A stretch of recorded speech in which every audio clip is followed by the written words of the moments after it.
The beauty of our movement assessment tool is it can be used to quantify not only functional performance tests from the literature, but it can also give a metric to any three-dimensional movement, such as throwing. Here we're going to show you how we look at shoulder pain in a throwing athlete in a non-isolated, contrived way, unlike many typical physiotherapy assessments. There's two key phases we want to have a look at throwing. We want to have a look at the transformation between the late cocking stage and the acceleration stage, which we're going to start off with now. So what we're going to do is going to ask Andrew just to take his arm back like he's going to throw, how he would normally. And I'm going to come in there and bring my measurement ruler in there and sort of assess. And I'm going to ask him then to go as far as he can. So then to wind up more through his system, I'm then going to ask him to move his foot around in the star. So Andrew, if you could take your foot around towards that 90 degree on the star, to wind up more through his system and to take him closer to end range.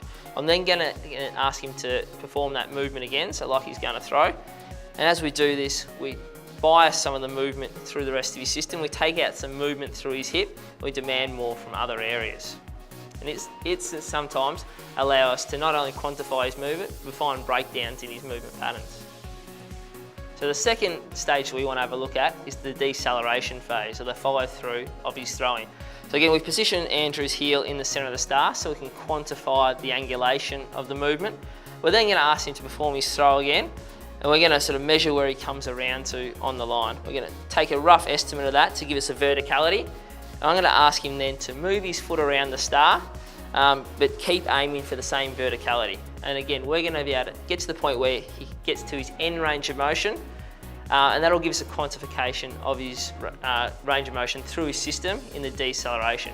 It might also give us a few different cues looking qualitatively at what's happening through his foot, what's happening through his hip, what's happening through his thoracic spine, and most importantly, happening through his shoulder that's causing his shoulder pain.